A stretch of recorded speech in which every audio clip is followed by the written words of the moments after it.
Hi Mayank, how are you? I'm good, thank you. How are you? I'm doing well. Okay, let's first start with the basic question that I ask all our guests, right? How's your Saturday been so far?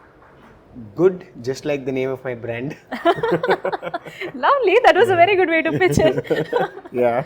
Okay, for the audience who don't know you already, how do you pitch yourself or introduce yourself? So my name is Mayank. I'm 29 years old, and I am a food guy. I've been in the food industry for the last 7 years. I have a master's in food science and worked with multiple food startups, and now I have two of my own startups that I look after. Okay, okay. Firstly, I wanted to start off with GudGum, but what are the two startups that you So recommend? we have a passion project with a set of friends that we have an ice cream parlor. So we've grown up eating softies. We are 90s kids, and now in the late 2010s there were not many softie parlors where you could get a good softie. So we thought we'll just like make a parlor that friends co-own and invoke nostalgia for people. So we own that, and that's more like a autopilot sort of a thing. And then there's Good Gum, That's nice. What's the name of the parlor? the soft corner. The soft corner. The soft corner. Why does this name look familiar? Okay, cool. Let's start with your GudGum adventure, right? What was that aha moment that inspired you to start off with GudGum? So, I mean, I used to chew a lot of gum when I was in school uh, because a lot of people said that if you chewed gum while studying and if you chewed the same flavored gum while writing your exam, your brain tends to remember better. There's muscle memory and flavor memory that happens. There's actually like scientific papers around it. So in my 10th, like everybody was just chewing a lot of gum for remembering well. And that's when my geography teacher told me that, regular chewing gums are all made of plastic. And this sort of plastic cannot be recycled because the way we are discarding chewing gums. And at that, back at that time, I was basically brought up in a family where we don't consume a lot of plastic. Like even when sustainability was not the buzzword, we used to carry our own shopping bags. We used to carry our water bottles. Like we used to minimally carry mineral water bottles as well. Like never buy any, but have our own bottle of water. And that's when I decided, like chewing gum might not be essential right now, but using a plastic straw is essential. So I quit chewing gums, and for 7 years I didn't chew gum until when I was doing my masters. I realized that the original chewing gum that existed in the world was not even plastic; it was actually biodegradable, which people discarded and forgot about it because of industrial revolution, moved towards easily available materials, and then that was polymer, plastic polymer.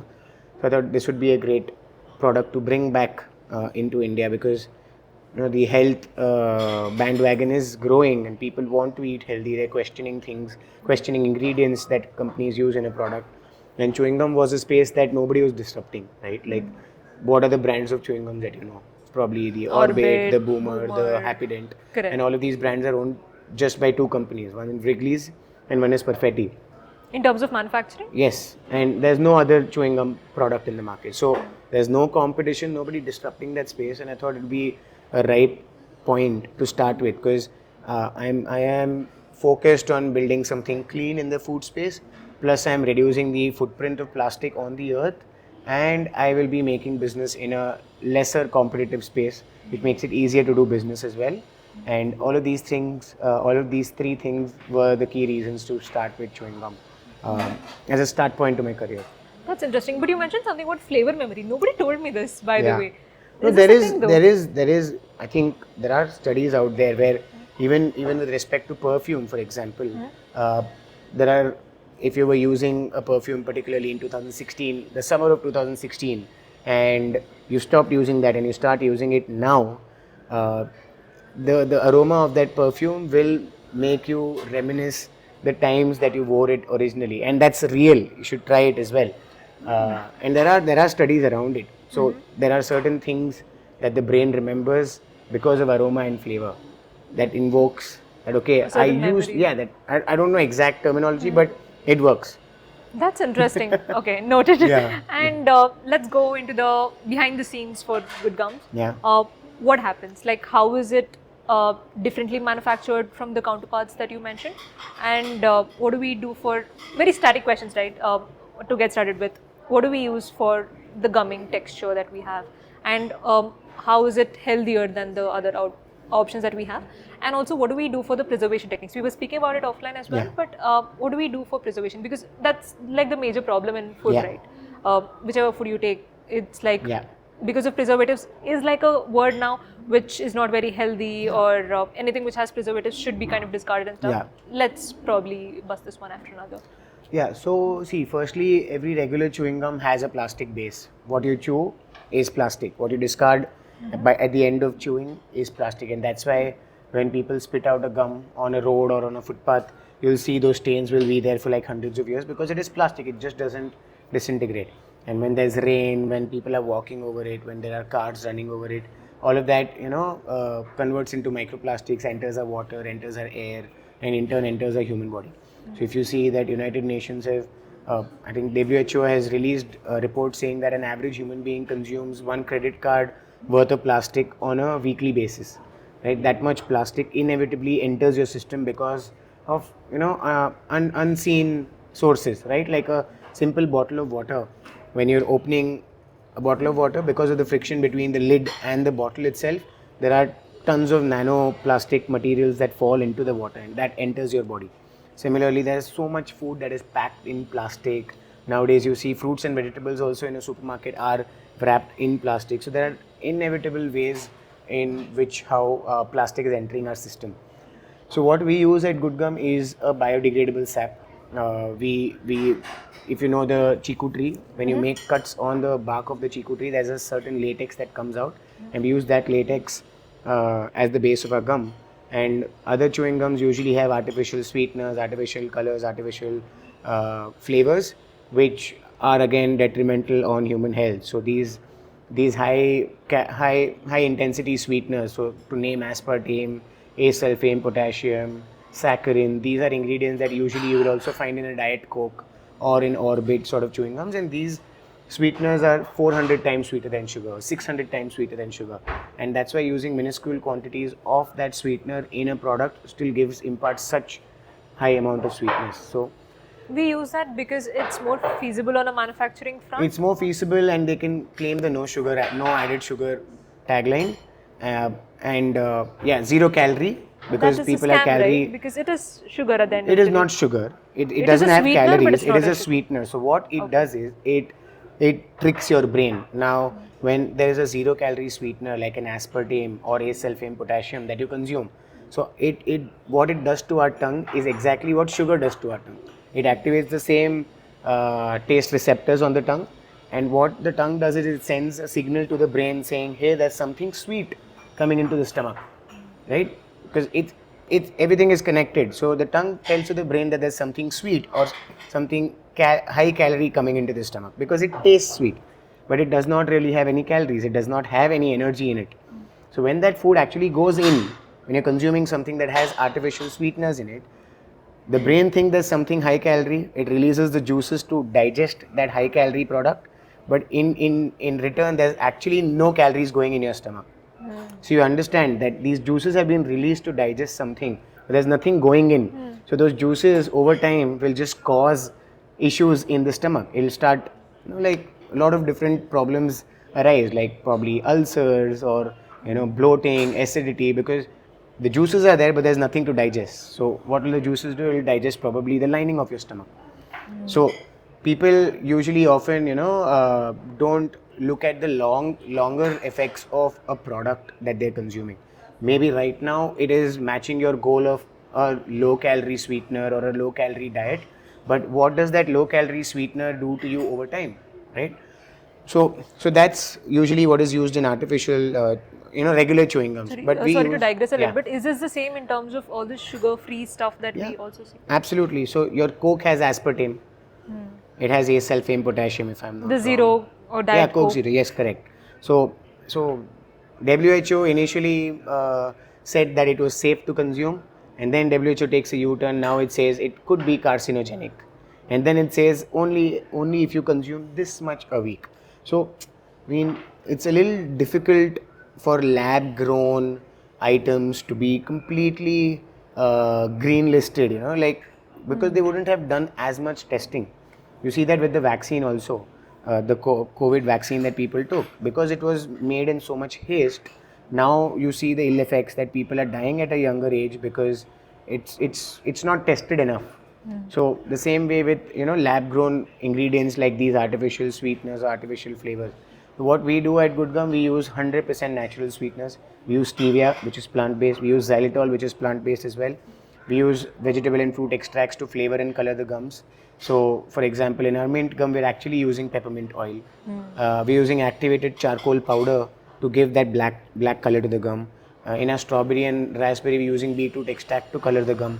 So we're not using any artificial ingredients that could have a detrimental impact on human health. So you would have seen. So with artificial sweeteners, we understand that your brain is getting tricked, right? But with artificial coloring or flavoring, what happens? So artificial colors also, these are chemical dyes. So these are dyes that are probably used to dye your clothes. But we also have food grade dyes, right? There are, correct. But food grade to what extent? Right? Like caffeine is food grade. Red Bull, but still has a warning on the back of pack which says don't consume more than 2 or 3 cans a day. Have you seen that line? I haven't, but okay. Yeah, Red Bull has that on the back. But how many people actually follow that? Right? So as per WHO, as per the food safety authorities and all of those things, they'll say, okay, you're okay to consume this much amount of caffeine in a day. Red Bull has used just 1/3 of that and they say you can't drink more than 3. But how do you prevent people from not over consuming? Right? So even these chemical colors or chemical flavors that are used would be okay to use only to a certain extent. But how do you control somebody from not overeating that? So what happens is when there are chemicals, so this company called Trident, it's an imported chewing gum. It has something called as beta-hydroxytoluene, BHT, as an ingredient. And it uses BHT to maintain the softness of the gum or the freshness of the gum. And they use as much quantity, which is half of how much you can digest in a day. So basically, if you eat 2 chewing gums in a day, that much amount of BHT can get flushed out of your body. Your kidney can process it. But if you eat 4, what will happen? 2 get flushed out, 2 chewing gums worth of BHT is built up in your body. Right? So over time, if you're eating 4, it just builds up. That BHT is just building up. And after a point of that build up, that chemical tends to be carcinogenic. Okay. Right? So this measurement is the harder. consumers are not looking at what quantity you're okay to consume it. And companies might just use the full capacity that, okay, you're okay to consume this red dye, red color for 0.1 gram a day. I'm going to add 1.1 gram into my chewing gum, which calls it safe. But if I eat 4 chewing gums, or if a kid gets that chewing gum and he loves the taste, he's probably going to eat 10. His body or his kidneys are not going to be able to flush it out. Right? So these are the problems. So what we use is completely plant-based, so that's the clean demarcation. When people spit our chewing gums out, they will biodegrade, which means they will just disintegrate in the soil like our vegetable peels. How long does it take for? So again, these are factors of the health of the soil, the kind of flora and fauna it has. It could take between 6 to 12 months to degrade. Got it. And about the preservatives part? So preservatives we don't really need. So that's again one statement that I need to make is not every food product needs preservatives, right? Like preservatives are supposed to be there where something is prone to spoilage due to moisture or due to microbes. Now in a chewing gum there is no ingredient that we use that is prone to spoilage at all. So even if I were to keep a chewing gum out here out here in the atmosphere, there's no spoilage that will happen by default. So I don't need to use any preservative. Got it. So what is the preservation period for the GudGum that we have? So it's called the shelf life. The shelf life we say is a 1-year shelf life. So nothing happens to the product. And again, it can be consumed even after a year, but usually companies use the shelf life terminology for marketing purposes. Like I sometimes also eat an expired dairy milk, which normal human beings won't, right? But the company writes an expiry date just so that the supermarket moves it faster or the people consume it faster and they buy more. You understand what I'm trying to say? Yeah. But what I really vouch for is you can look at the product and understand if it's spoiled or not. You can smell the product, you can look at it, and in this way you can avoid a lot of food waste. This expiry date concept is quite interesting, right? Let's get deeper into this. Yeah. What are those interesting expiry date experiments that you've seen? One is a use by date and one is a best before date. You would have seen both. Correct. Right? So best before usually comes on products like chocolates, on shampoos, right? On syrups, etc. So when they say best before, it's not necessary that the product has gone bad even after the best before date. The company is just saying it is best to consume it before this date. After that also you can consume. It doesn't mean you discard it. That's when you use your senses to see, to smell, to taste, and then decide whether you want to eat it or no. And the second is use by. So use by date is on products which are perishables like bread, any bakery products, any dairy products, any refrigerated products. So this will have a use by date. In use by date, you're not supposed to consume something which is post that use by date, because these products usually might not have any preservatives added into it, and because after that stipulated timeline there could be certain mold formation or microbial growth or something of that sort, the company says use by. So it's clear, right? Like use by is use by. Best before is it's best to consume, but it's okay to consume after as well. Like if it's like a shampoo or soap, you can still be okay. Absolutely. Got it. But tell me something. What are the major challenges when you want to make your gum plastic free? Like why are these big companies not doing that already? Because of the availability of the ingredient.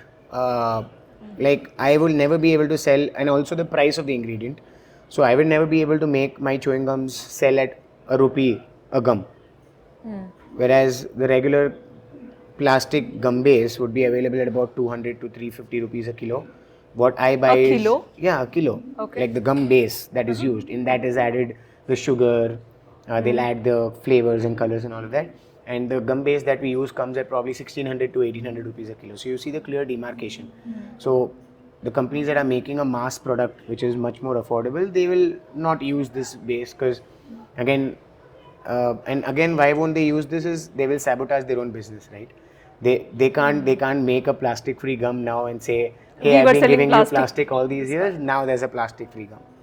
Doesn't make sense. So they can't come up with Colgate strategy to be like, do you have salt? They could probably launch another brand, like Coca-Cola has Coke, but it also has Honest Tea, which is a low sugar natural iced tea. Is it actually so? It is, yeah. Honest Tea, I don't think if it's come into India, but there is one of these companies that they acquired in the US. Interesting. And when it comes to the ingredients, right? Like where do you source it from? Is it all Indian sourced? So one of our ingredients is imported. It comes from the Amazonian rainforest, and everything else is from India. Like which is this product? The gum base. The gum base itself comes from it. Got it. Okay, so I have a couple of technical questions going forward though. When it comes to a food production facility, right? What are the key factors that you would consider? Because I know that you've studied food science as well. So in your company, what do you guys consider to be like a standard protocol when you're operating, So there are certain standard operating procedures where, how our material is going to be handled. So you're, like first is good manufacturing practices, which means you're maintaining the hygiene in the factory, which means cleaning happens in a cyclic manner.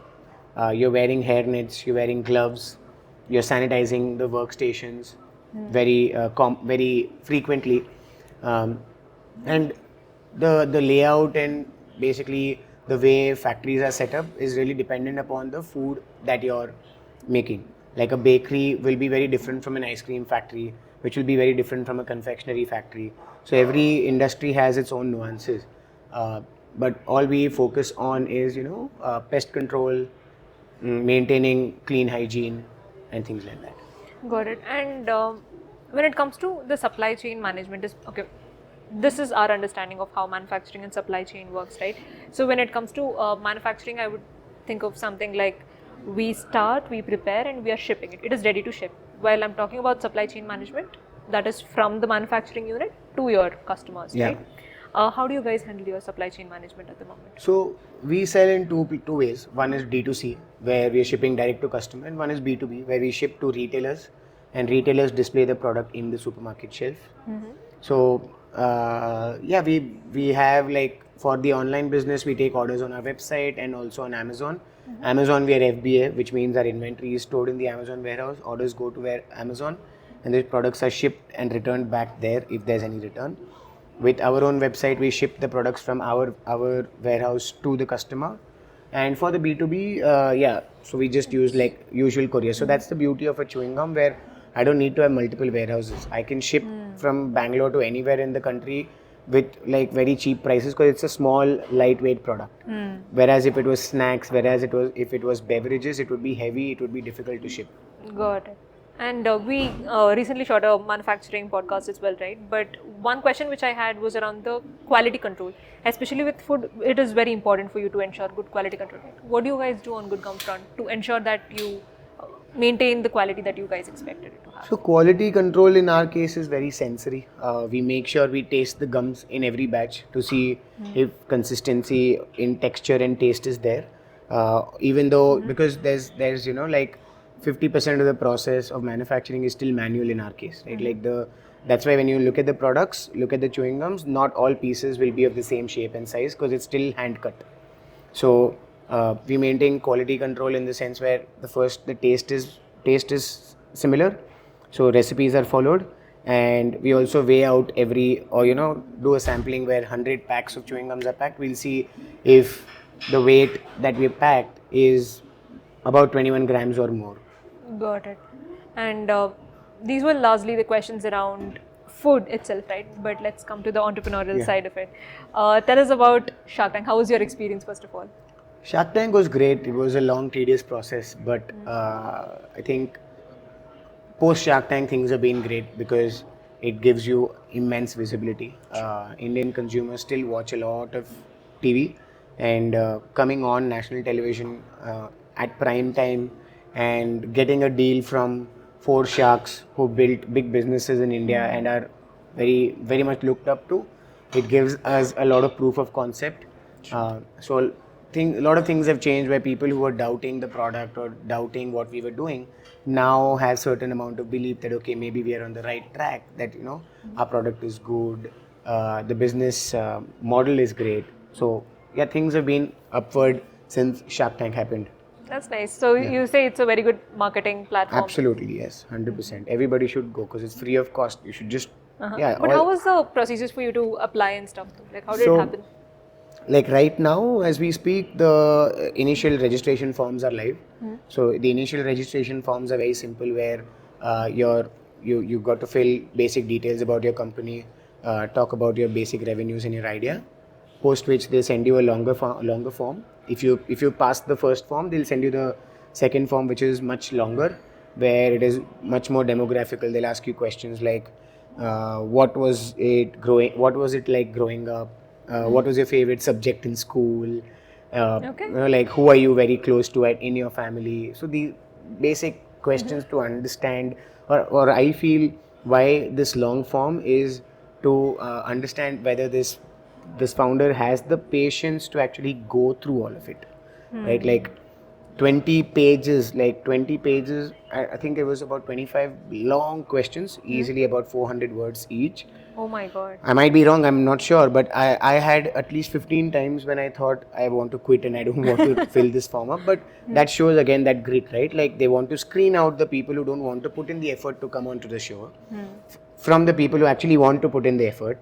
So yeah, you fill that form, and then post that they'll give you a call. If everything is in place, they'll give you a call for an in-person audition where you got to go to Bombay, and they'll put you in front of lights and cameras, and there'll be like makeshift sharks there who basically be from the business team of Shark Tank, and they'll put you through a stress interview just to understand how you perform in stress, whether you're camera conscious or not, whether you're presentable, whether your product is presentable, and all of that. And post that, they'll let you know that, okay, if you've qualified, you will get a call for the TV round. And if you don't get a call by this time, which means you've not qualified for the TV round. And yeah, so the first form we filled in around August, and the shoot happened in December. Oh, that's a rigorous stretch, Yeah, right? yeah. Wow. But also because they take a lot of time to screen through, because there's like thousands or lakhs of applications that come in. So with respect to fetching funding from sharks, right? How much of a help do you think that would be in terms of guidance or? See, first is having their name with us. Like for the nation, they think, okay, we have the 4 sharks backing us. So that's automatically just the name royalty comes in. And second, I think they are not going to sit down with you every week on your town hall meeting and tell you this is what you're doing wrong, this is what you're doing right. But they're there more for the bird's eye view navigation that, hey, you should be doing this, or hey, you should be launching in this format, or look at these markets. And from what I've understood from the friends that went into Shark Tank earlier and who fundings have already come in place, it's about what you ask is what you're going to get, right? Like they're not proactively going to help you, but if you're going to ask them for connects, if you're going to leverage them for your utilization, then you'll benefit. But yeah, if you're going to be laid back, they're also going to be laid back, is what I've heard. Interesting.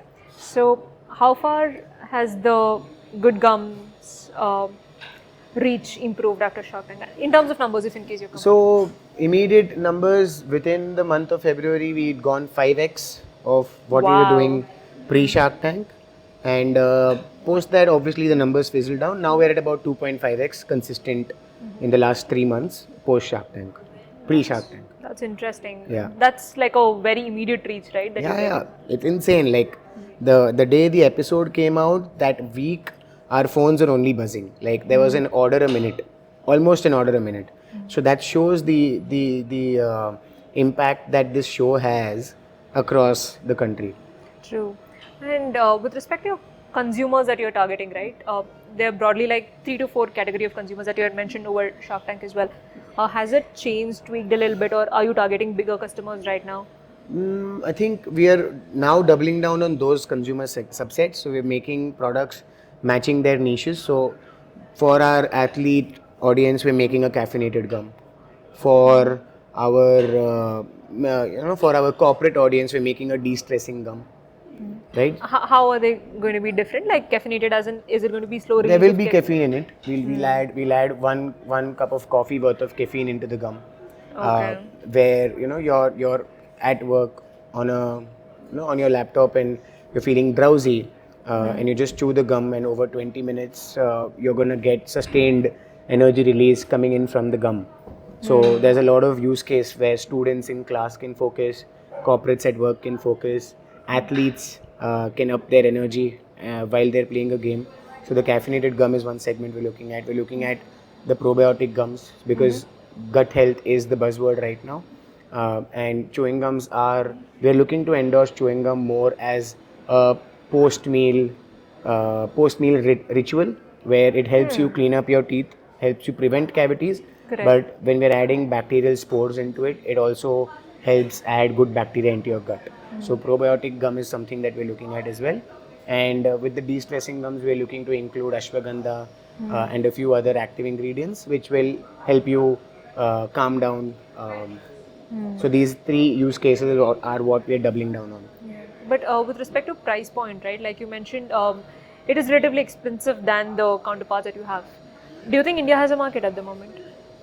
India has a market, definitely. We are a population of 130 plus 1.3 billion, yeah, correct. And even if I look at the top 1%, right, there's that population is more than a European country or multiple European countries for that matter. So yes, there is a market for it. It is a scattered market, and we are looking for pockets of the country where this affluent population with a higher disposable income, educated background is, and retail in those places, right? Because that will help us reduce our marketing cost. Rather than putting our product in every Tom, Dick and Harry place, we're looking to place our products in very, very focused spots where we know our target consumer is. And that's worked really well for us with our offline games. We're collaborating with specialty coffee chains, for example, right? When a person is having a cappuccino at a third wave or a blue tokai, they know the effort that goes into roasting these beans or growing these beans, and the effort that goes into making a cappuccino, and they understand quality over just price. And when we retail GudGum from any of those places, automatically people would appreciate that product. So we're doing a lot of consumer mapping and taking products closer to the consumer, but there is definitely a market. Got it. And from the content point of view, so let's say you're trying to spread a lot of awareness about food in general, right? Like what read labels, like take care of your nutrition and stuff. And we know that you're doing some good stuff on the social media as well. Is there something which you've particularly found is annoying with Indians? Like, you guys, fix this first. What is it going to be? So I think Indian population is a very, very reactive population, right? Like they will only do things when things go bad, right? Like when told proactively that, hey, you should not consume a very high fat diet, or like certain things have high cholesterol and this can block your arteries and give you heart issues, people will not care, right? Or people will continue to eat a lot of sugar and get diabetic and then take medicines, right? But people should rather be proactive, where It's like they're curing like prevention is better than the cure. That's correct? true. So it's a normal thing where like older population usually tells to their kids saying, eat it now, later on anyways you're going to be diabetic. But how about you eat better now so that you never end up being diabetic, right? So that's something annoying about the Indian population, where I think they have to be a little bit more woke and educated about what they're eating, how they're eating, so that they don't have to face the brunt later on. And how's the reaction been so far for all the good content that you put out? The content, yeah, I mean, I think we've got a nice category of audience that are here for education and not just for viral content, who really care and really ask questions. So I get a lot of these people who send me messages on Instagram asking, hey, is this product good? Or hey, how do I understand whether I should consume this or not? Right? So this subset of my audience is definitely the reason why I continue to make content, right? Like, I'm not here to get viral for sure, but if I can still create a small community which is influenced by my education, that's a win for me. That's interesting. One question that's running on my mind, right? Like, before you chose GudGum, you should have definitely gone through like a list of things that you probably wanted to create, or you thought, okay, is there a market fit or not, and stuff like that. Could you share some light on a couple of things that you thought, okay, this would work, and probably it did not? So I wanted to work for a long time on food waste, right? Like there are three things to food, to any waste: reduce, reuse, recycle, right? Now, with food, reuse is happening where there is companies like Robin Hood Army, there's Feeding India, which take surplus food from restaurants or weddings and give it to people who don't have food, like probably in the impoverished areas of a city. So that's a reuse. Recycle, the municipality is doing, where they take the wet waste and they're making biogas out of it, right? But as the food goes from being reduced to reused to recycle, there's more and more energy put into it. So just to give you perspective, reuse is happening after rice is cooked into a biryani. Recycle is happening after that biryani is served and not being consumed and rotting, and then put into the waste digester. But what I wanted to do is work in that reduced space where I could educate restaurants, educate consumer as to how you can plan better, or how you can reduce food from going into the reuse and recycle place at all. And this was pure education. But why I didn't pursue that is I had everything in place, but why I didn't work on that is because Indian population still doesn't care as much about it. So there's a lot more awareness that has to be spread just about food waste and then enter. And also because I could not monetize that, and in this point in time in my life, I need some income to run the family. So I digressed and moved towards a product which I could sell and make profits out of. But I will always go back to doing something in that food waste space. You can still see my LinkedIn, which says that I envision a world where no food goes into the bin and nobody sleeps hungry. Because there is definitely a mismatch. There's 1/3 of the food in the world goes to the bin. So if a farmer is growing 300 apples, 100 go into the bin. Really? Straight up. That's a stark number. That's and 20% of the people in the world sleep hungry. So definitely there's a mismatch, right? So who's gonna bridge that gap? There has to be education, like people have to be woke that okay, it takes 90 days to grow a tomato. 90, I don't know exactly, but say 90 days to grow a tomato, but it takes just 6 seconds to throw a sachet of ketchup into the bin. Got it. Yeah. And what's your take on all the organic food or organic farming techniques that I think people now use? it's much more organized. Earlier, there was no certifying authority and people were misusing the word just to extract a larger sum from consumers. But I think now it's a lot more regulated, and I feel that is the way to go.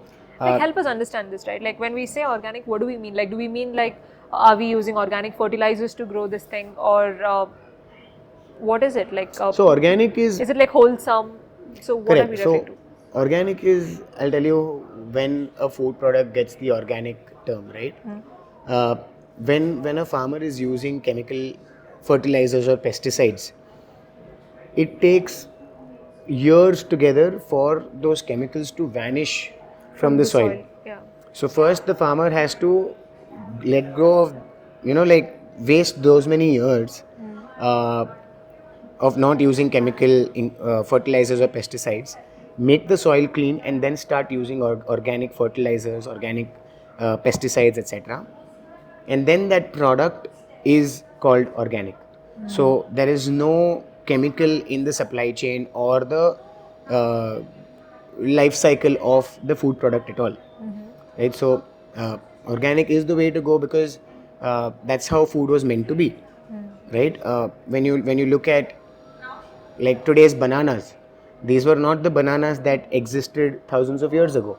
These have just been modified so much that now each banana on a bunch looks the same, has the same curvature, has the same taste, has the same color, but the original bananas that were available in the forest that probably the early humans ate weren't even as sweet as they are right now, correct? So uh, life is a circle. People went from organic to heavily processed, and now they're coming back to organic. So I think, yeah, people who can afford to eat organic should eat organic because that gives a boost to the farmers who are actually going out of their way.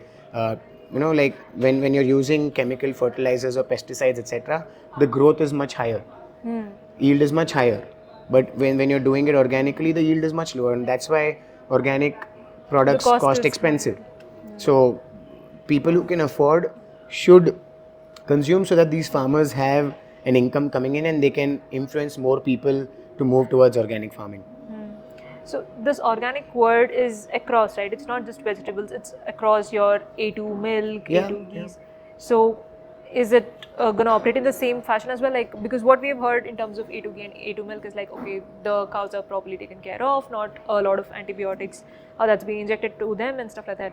How do we verify that though? Like, okay, I am trusting a certain brand saying that they're So giving me there the are certifying agencies, like how there's an ISI or an FSSAI. The same way there's an organic certifications that companies pay for and get audited and then get certified. So there's For USDA example? organic. Okay. Yeah, so that's like the US department organic. There's I think India has its own organic organization as well, which certifies, which does an audit and then certifies if your product is organic or not. Got it. So earlier people were just misusing the word, and consumers were getting cheated. And in terms of labeling as well, in even now, do we have like a very strict authority from Indian standpoint who looks into like all the labels? Yeah, absolutely. So And there's like a 80-page labeling guideline which says this is how you should write. This is the font size.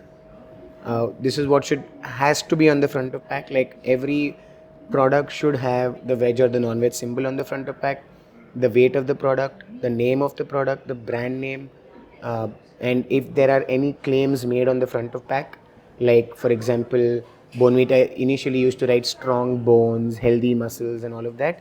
If prove they are it. making such claims, they need to also mention the clinical trials that they've done to make those claims.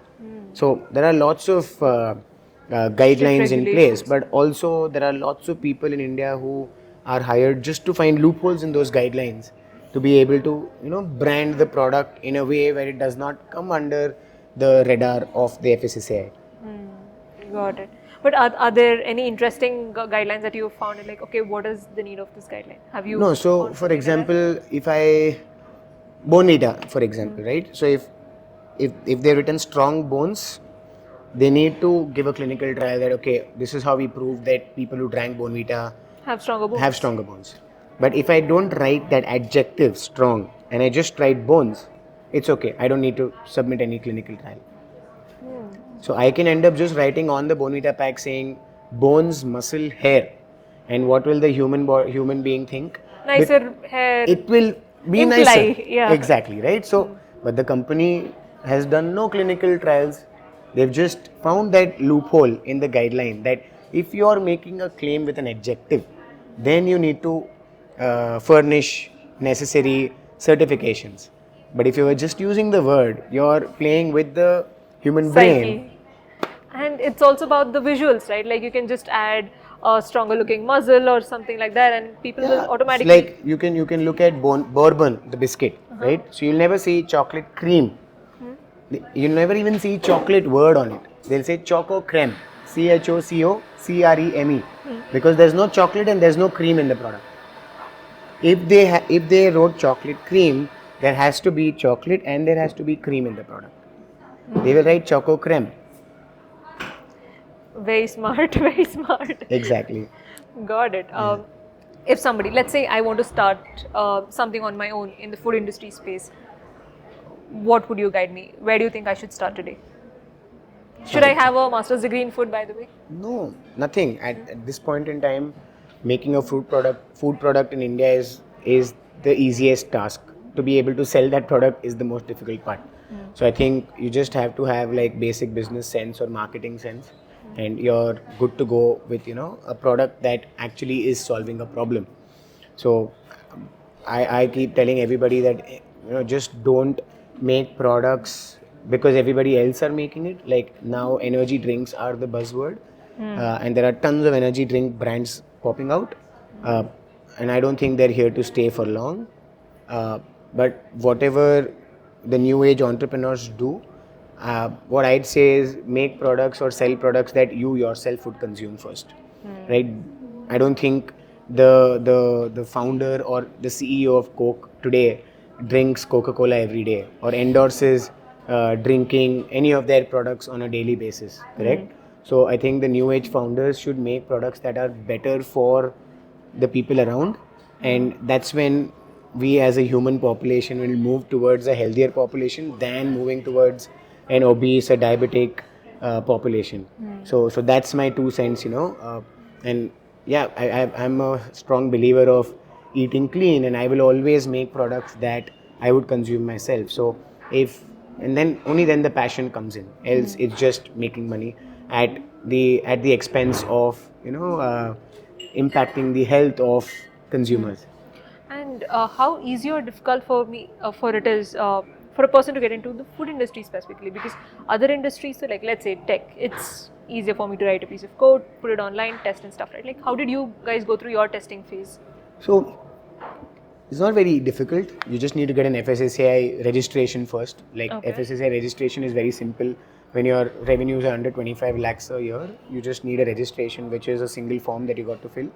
And should you send out a sample or something for them to? No, nothing.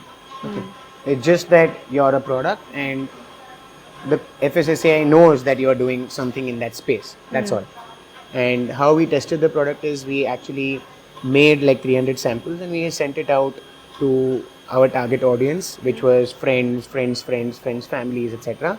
And got some initial answers on a Google Doc to understand whether their expectations about the product are in lines with what we are expecting to sell without giving them a context. So what we did was we made chewing gums, we made a Google form, and we didn't tell them that these are natural chewing gums or your regular chewing gums are plastic, this one is not. We just asked them basic questions. Did you like the taste? How much would you be willing to pay for if I said this was healthy? in what format would you buy the product, you know, like a pack of 15, would it be okay, where do you usually buy chewing gums, to understand the usual consumer persona. And once we understood that, and once we got a good decent feedback, like 85% of the people loved the product, we said okay, we're good to go, and you can start as small as possible. We didn't really invest from day one, we didn't invest in like big factories, but rather we focused on growing the production and growing and buying machines as we go. So yeah, I think that was my orthodox or more defensive approach. Whereas on the other extreme would be people who go all guns blazing. They'd invest like lakhs of rupees in equipment and then look to sell in thousands from day one. But we started with like selling 100 units a day to now selling 1,000 units a day. So you've probably taken that actual conservative approach to get Focusing on profits. correct. That's Not, very important. Yeah, I'm not showing off my numbers to anybody. Like I'm doing this and making profits so that I can reinfuse my profits into the business and grow linearly, even though an investor does not come in today. Got it. How easy or difficult is it for us to raise funding on a food industry at this point? Or Very especially difficult in a at this very point in time. Niche specific. Very, very difficult in this point in time, because see, with tech, I think the valuation, I don't even know how valuations are made at this point, but it does purely seem that tech is very easy to raise funds in as a sector. But in food, because it is a tangible product, it all boils down to how much you sold, like what are your sales numbers. And particularly with us as a chewing gum company, because chewing gum is a much smaller industry. Very smaller niche, It's a right? subset of the food industry where beverages are huge, snacks are huge as a category, but chewing gum and confectionery is a very small category. So investors look for, you know, returns, and returns will happen where there are multifold growth. So for us, that's why it's been a little difficult. But I think, yeah, overall also food is very difficult unless and until you have like a game changer product or a game changer model. Have you seen altogether. any game changer products like this in the recent 5-10 years? I think like right now, game changer is not, you don't see game changers a lot, but you see a lot of iterations, right? There must be somebody making a beverage, and then there's a healthier beverage, and then there's a healthier beverage to that. But there's no game changer as such. Got it. And this VC space, okay, that was my question around the food. Okay. Basically, if you were to change one thing that you've done so far as an entrepreneur, what would you change? I don't even know what I'd change. I'd probably, if I knew we'd come here, then if I knew we'd come to this stage, we'd probably set up or buy larger equipment a year ago and be equipped. Like Shark Tank, for example, we didn't know we'd go through and get a 4 Shark deal. We were heavily undersupplied even when our Shark Tank episode came out. So much so that we were stocked out in 6 days, and it took us 25 days to fulfill orders. That was my average turnaround time. So I would probably change this, where I would be equipped with raw material manufacturing capabilities so that I could make the most out of that push that Shark Tank gave us. That's lovely. Yeah. Okay, this has been fun, Awesome. Mayank. But is there any question that I've missed out asking you today? That you thought I would have asked, but I did not? No. Okay, I've done an okay job then. Yeah. Quite good. Yes. Lovely. But yes, this was lovely talking to you today. Awesome. And Great. What's the time? Yes, I think we are right in time. Yeah. Almost. I knew. You have another meeting now. Yeah, Saturdays we work until like 7. Wow. Yeah. That- That's how the founder life is. Do you think we should all be inspired? Yeah, I mean it's fun. It keeps you occupied. It keeps you satisfied, right? For me now, if I'm sitting even idle for 1 hour, it makes me feel guilty that hey, I'm not done anything productive. That's also bad. Like I want to start living slow, but you can't, when you're an entrepreneur. So even on a Sunday, I'd probably be thinking about work. Or if I'm bored, I'll probably remove my laptop and look at my mails. That happens inevitably. You don't know. Yeah.